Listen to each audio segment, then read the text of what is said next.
Hey friends, முளப்பாரியை கரைச்சதுக்கு அப்புறம் என்ன நடந்துச்சு பார்த்தலாமா? நம்ம ஊர் சிவசக்தி மாரியம்மனை வெளியே எடுத்துட்டு வந்து இங்கத்து மேல உட்கார வச்சாச்சு. மாரியம்மனே ஒரு அழகு.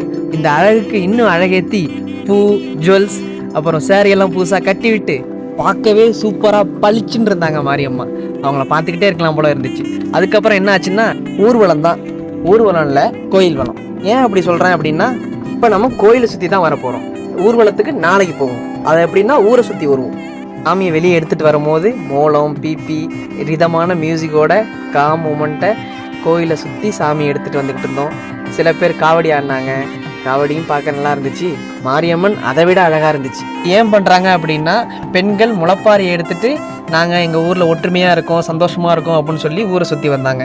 இப்போது ஆம்பளைங்க என்ன பண்ணுறாங்கன்னா, நாங்களும் வளத்தோடு இருக்கோம், பலத்தோடு இருக்கோம், ஒற்றுமையாக இருக்கோம் அப்படின்னு சொல்கிற விதமாக கோயிலை சுற்றி கோயில் வளமாக எடுத்துகிட்டு வரோம். சாமி எங்கேருந்து புறப்பட்டுச்சோ அங்கேயே கொண்டாந்து திரும்ப வச்சுட்டு பூஜை பண்ணி சாமியை கும்பிட்டாச்சு. அப்புறம் என்ன ஃப்ரெண்ட்ஸ், சாமி தான் எங்களை காக்குது, நாங்கள் சாமியை காக்குறோம் அப்படிங்கிற மாதிரி நைட்டு ஃபுல்லாக அங்கேயே ஸ்டே பண்ணி நாளைக்கு ஊர்வலத்தை கண்டினியூ பண்ணலாம். டாட்டா.